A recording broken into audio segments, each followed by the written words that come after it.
97.3 Citi FM. Relevant radio, always. Hello and welcome to this edition of Politicos on Citi TV. My name is Umaru Sanda Amadu. And this edition, WAEC, the exam leak that never goes. This year we've had reports. WAEC says it cannot confirm, but some students have had foreknowledge of the questions. What does that even mean? And what does it mean to the purpose of the examination in itself? Also, to the Volta Region and to do some Volta Region politics. Which political party in government has developed that region most? Is it the MPP with 8 years or the NDC with 8 to 16 to 24 years? We'll be deconstructing these issues for you on Politicos. You're welcome.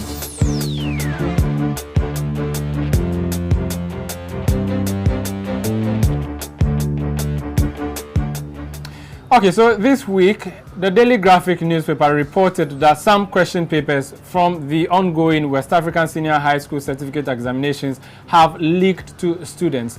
This we have not independently confirmed, but WAEC soon issued a statement, and they said something very interesting. They said the alleged leakage could not be true, but some students have had foreknowledge of the questions before the exams. Farida Shaibu is our lady who's been following this story. Welcome to Politicos, Farida. So, WAEC says they have been following the reports in the media and they know that there's been foreknowledge of the questions. Do you perchance know what this means and what is WAEC trying to tell us? WAEC did not actually explain what that term foreknowledge means, but we all know that some of these students actually had access to the questions. And then WAEC is saying this time that we shouldn't use the word leakage, but they are investigating the matter, and whatever it is, they'll bring us the details. Talk of investigations, we heard that some people have been picked up by the BNI because the president gave a directive? Yes, he did. He said he was very disappointed that this has happened again. You know, it happened last year where some papers were cancelled. But this time, WAEC said they are not going to cancel any papers because they are still investigating the issue. So, just as the president directed the BNI last year and made some 2 arrests of some officials, this time I think they've also been directed to do their job. So there's a recurrent issue. The people the stakeholders in the education sector, have they been making any recommendations or suggestions as to how we can fix this recurring issue? You know, because it's been happening, we are all thinking that it was going to be cancelled this time. But when WAEC came out and said, oh, we are not going to cancel it, it looked like some good news to students. So the stakeholders in the education sector, so NAGRAT and NATS, and even some politicians have been speaking on the issue. What have they been saying? Yes, Nat said we should go back to the old system whereby the papers are given to the head teachers who distribute them to the students at the centers. And that means that whatever goes wrong, you, the head teacher, would be held accountable. Okay. And how about Nagrat and the other politicians who have been speaking on the issue? They have been singing the same song. It looks like this system is not working. So probably we need to put in place more measures. Or if going back to the old system would work, then maybe so be it. But until then, we'll have to wait for WAEC to come out with their own findings and recommendations. Very well. Thank you very much. Farida Shaibu is a reporter who's been following that leakage, or if you like, foreknowledge of questions in the ongoing West Africa Senior School Certificate examination conducted by the West African Examination Council. In fact, there have even been calls that Ghana should boycott WAEC. So this week, the debate over which political party while in government sent more development projects to the Volta region came back into the media debate. The MPP has been claiming a lot of developments in that area. The NDC is also claiming same.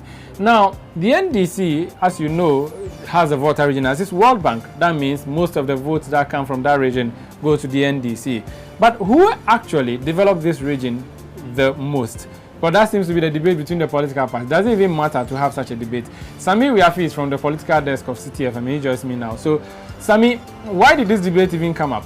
Well, Sanda, it all started when President John Dramani Mahama went to the Angolo area under the invitation of Togbechiri, who is the head of the Angolo traditional area.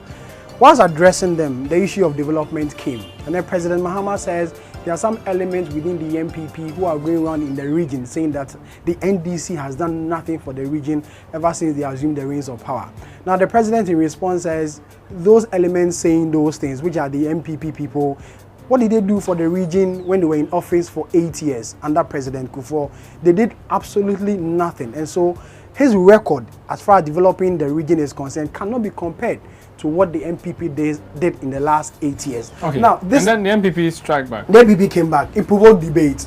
No other person than former President John Ajikun Kufuor, whose record was being attacked by President Mahama. Now, when the newly elected MP for the Ebuakwa North visited him, that issue came up, and he said, "Wow, he's surprised that he's surprised that the President Mahama is saying this, because when you talk about region and development, as far as the Volta region is concerned, his 8-year administration did a lot." He outlined some of them. He talked about the Keta Sea Defense Project, the whole Polytechnic, the infrastructure development, and the whole Polytechnic, the number of roads, the Hohoi roads, the whole roads. And so he says that his government did a lot for the region. And so he's surprised President Mahama will say that the government of Kufuor didn't do anything. Should we be expecting another response from the NDC government? Of course, they've been all over the place reacting to this. But let me also add that even before the former President Kufuor would react to this, the Volta regional branch of the MPP, led by its regional chairman, Paul Peter Amewu, also came out to react to what the president said. And he said that indeed the president is only inciting the people of the Volta region against the MPP. John Peter Amewu, as you know, was an MCE under Kufuor in Hohoi. And so he saw a lot of development under the Kufuor regime in the Volta region. He said that indeed the MPP did a lot for the region, and so for President Mahama to come out and say the party did not do anything for the region is mischievous. Well, this is a debate that will be recurring throughout the election year. There will be comparisons that will be done between these two political parties, because they are the key contenders in this general election. Well, are you living in any part of the Volta region? Send us comments and tell us what you have seen and who actually undertook that developmental project in your particular area as far as the Volta region is concerned. And that's how we end this edition of Politicos on Citi TV. Do join us next week for more exciting issues and analysis of same. My name is Umaru Sanda Amadu. Have a pleasant weekend.